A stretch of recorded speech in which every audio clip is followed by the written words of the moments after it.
میرے بعد غلطیاں کرو گے تو کون سمجھائے گا. اس طرح وہ اپنی زندگی میں لوگوں کو آگے لاتے تھے.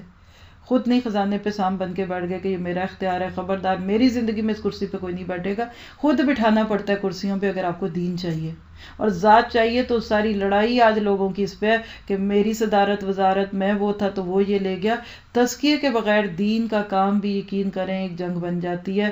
اللہ دینداروں کے آپس کے اختلافات کو دور کر دے اور ان منافق مردوں اور عورتوں اور مشرک مردوں اور عورتوں کو سزا دے جو اللہ کے بارے میں برے گمان رکھتے ہیں. برائی کے پھر میں وہ خود ہی آ گئے. اللہ کا غضب ان پر ہوا اور اس نے ان پر لعنت کی اور ان کے لیے جہنم مہیا کر دی جو بہت برا ٹھکانہ ہے.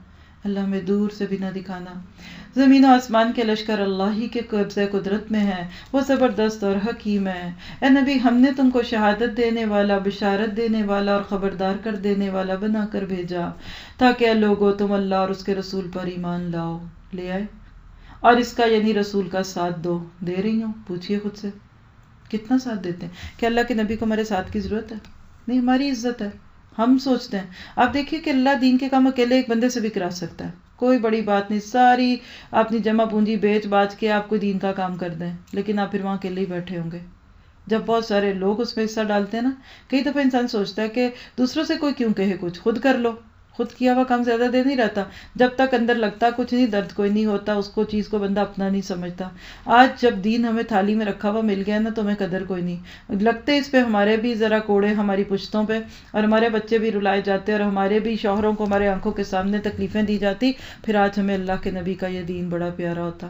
اتنے پیار سے آیا ہوا دین آج ہم نے کیا اس کا حل کر دیا. صاف کاپی کی طرح میں ملا تھا، آج ہم نے اس میں لکھ لکھ کے پھول بوٹے بنا کے نہ جانے اصل آیتوں کو تو چھپا دیا، اور اس کے اندر اپنی رنگینیاں سجائی ہوئی ہیں. نعتیں پڑھ لو، یہ کر لو، وہ کر لو، شادیوں میں یہ کر دو، نکاح من سنتی لکھا دو کارڈ پہ، تو دیکھنا پھر کتنے تم نبی کا ساتھ دینے والے ہو. نہیں، اس کی تعظیم اور توقیر بھی کرو.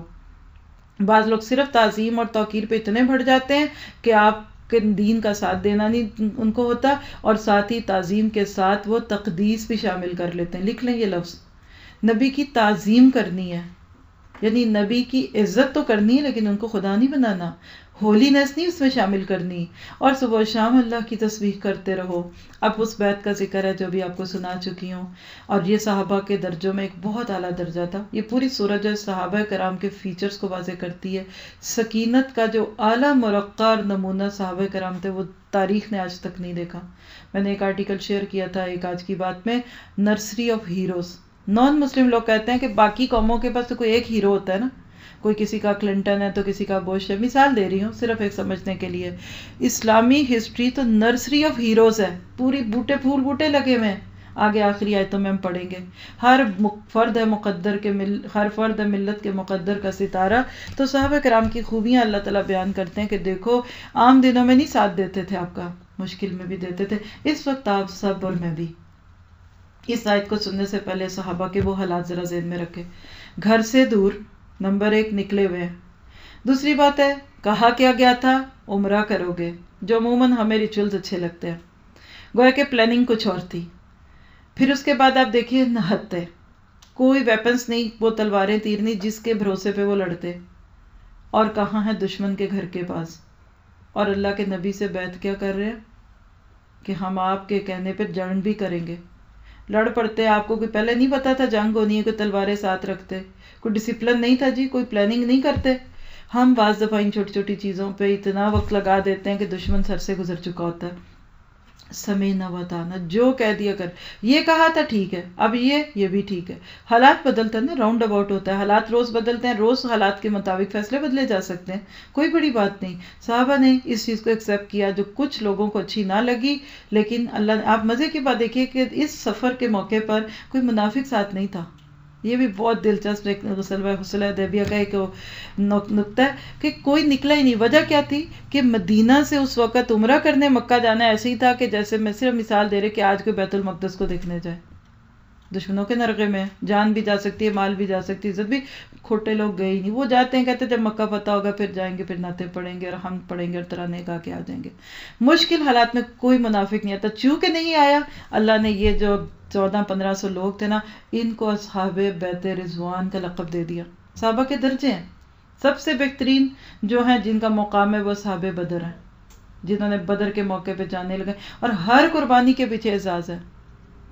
انگلی کٹا کے شہیدوں میں نام لینے والوں کو پیچھے کہیں رکھ دیں تو رکھ دیں، آگے نہیں وہ آتے، پہلے بے لوس ہو کے کام کریں. اور صحابہ بدر کا مقام آتا ہے کہ کس طرح انہوں نے اس وقت کیا کیا.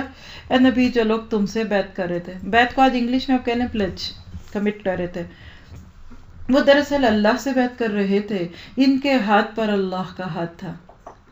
اللہ کی مدد ہوتی ہے. اللہ ہمارے اوپر بھی اپنا ہاتھ رکھ لے. اللہ ہمیں بھی ایسے ہی ساتھی دے دے اور ہم سب کو ایسے ساتھی بنا دے کہ واقعی پھر وہ ایسے بے خطر کود پڑے اور پھر اللہ ان کے کام کر دیں. فمن نکث فانما ينکث علی نفسہ. اب جو اس عہد کو توڑے گا، اس کے عہد شکنی کا وبال اس کی اپنی ذات پر ہوگا، کام اللہ کے دین کا ہو جائے گا. اور جو اس عہد کو وفا کرے گا جو اس نے اللہ سے کیا ہے، تو فسوف یؤتیہ اجرا عظیما. اللہ ان کو اجر عظیم عطا کرے گا. اچھا یہ تو کر چکے نا کہ ہم لڑیں گے، تو لڑنا پڑا نہیں، جنگ ہی نہیں، پھر صلح ہو گئی تھی حدیبیہ کے مقام پہ. کیا پتہ چلا بعض دفعہ وہ کمٹمنٹ سائن کرنی پڑتی ہیں جو ہاتھ پاؤں ٹھنڈے کر رہی ہوتی ہیں. ہائے میرے اوپر اتنی ذمہ داری آ رہی ہے، ہائے میرے پہ یہ مشکل آ گئی. پھر شیطان جاتے رہتے، ارے یہ ہو گیا تو وہ ہوگا، یہ ہوا تو وہ ہوگا. یعنی میں سوچتی ہوں گھر میں رہتے ہوئے ہم کبھی وہ چیز 6 مہینے نہیں یوز کرتے، سفر پہ جائیں تو پہلے وہ بھی رکھتے ہیں کہ نہیں شاید ضرورت پڑ جائے. کچھ عورتوں کی عادت ہوتی ہے بے تکی چیزیں بھی سفر میں ساتھ رکھتی، شاید ضرورت پڑے، اور پچھلے شاید 6 مہینے سے باتھ روم میں پڑی تھی، آپ نے یوز کوئی نہیں کی. اسی طرح جب نیکی کا کوئی ہمارے اوپر موقع آتا ہے نا، جیسے یہ اصحاب بیعت رضوان بننے کا موقع آتا ہے نا، ہر ایک کو نہیں یہ ملتا، منافقوں کو نہیں ملتا، وہ ایسے حالات میں پیچھے ہو جاتے ہیں پہلے. پھر دوسری بات ہے جو موقع ملتا ہے نا تو شیطان خیال ڈالتا ہے، سوچ لو ذمہ داری بہت بڑی بات ہے، پھر دیکھو بھائی وہ بات کرو جو کر سکتے ہو. نہیں، اللہ نے کوئی جنگ نہیں لگائی، اور اللہ کے حکم سے جب نیکیوں کی نیت کر کے آتے ہیں کوئی نہیں کرنا پڑتا. ہماری زندگیوں میں کہاں ہے ایسے چیلنج جو صحابہ کے تھے، لیکن اللہ نے ان کو اجر عظیم عطا کر دیا. کچھ پیچھے رہنے والوں کے بھی حالات سن لیجئے، ہائی لائٹ کرنا چاہیں تو کر لیں، آپ کی خوشی ہے. سَيَقُولُ لَكَ الْمُخَلَّفُونَ مِنَ الْأَعْرَابِ. اے نبی بدوی یعنی دیہاتی عربوں میں کچھ لوگ پیچھے چھوڑ دیے گئے تھے. ان کو کیوں چھوڑا گیا تھا؟ آپ کو پتہ یہ کون لوگ تھے؟ مجھے تو دل کرتا ہے اگلے سال میں سیرت پڑھا دوں رمضان کے موقع پہ. کتنے لوگ اس آئیڈیا کو لائک کرتے ہیں؟ سبحان اللہ، اللہ اکبر. جو اللہ چاہے، یہ اللہ کی شان ہے. لیکن یاد رکھیے سیرت پڑھے بغیر قرآن سمجھ نہیں آتا، دل پہ ہی نہیں اترتا، یہ آیتیں جانی ہی نہیں دیتی آگے. اللہ سبحانہ تعالیٰ ایسے لوگوں کو پیچھے چھوڑ دیتا ہے جو اپنی جان کے وعدے کرنے والے ہیں، رہے نہیں چھوڑ دیے گئے. انہوں نے اتنے عذر باندھ لی. کیا؟ آئیے سن لیجئے. اب جب واپس گئے تو صلح حدیبیہ ہو چکی تھی، کوئی مسئلہ نہیں ہوا، اب منہ تو دکھانا تھا. دیکھیں خوشی غمی تو پھر ملنا ہی ہوتا ہے نا. اور کچھ لوگوں کو جب یہ پتہ چلتا ہے نا اب کسی موقع پہ تو ضرور ہی ملنا ہے، تو اسے 1 ہفتہ 10 دن پہلے پھر آ کے فون کر لیں گے، مل لیں گے، بڑا دل چاہ رہا تھا، یہ تھا، وہ ہیومن نیچر ہے، کیونکہ انسانوں کو سامنا کرنا پڑتا ہے. اب ان کو پتا تھا کہ اب ہم گئے تو ساتھ نہیں ہے، جان تو بڑی پیاری تھی، ایمان کا دعویٰ تو تھا، لیکن دشمن کے ملک میں جانے کو دل نہیں چاہ رہا اور کوئی امید بھی نہیں تھی مال چال لینے کی. تو کہنے لگے اللہ کے نبی کو اب کیا کہیں. اب وہی تبوک والا منظر ذہن میں رکھیے کہ جب واپس جا رہے آئے نبی صلی اللہ علیہ وسلم تو جو پیچھے رہ چکے تھے وہ کیا کہہ رہے ہیں. اب وہ آ کر ضرور تم سے کہیں گے کہ ہمیں اپنے اموال اور بال بچوں کی فکر نے مشغول کر رکھا تھا. سوری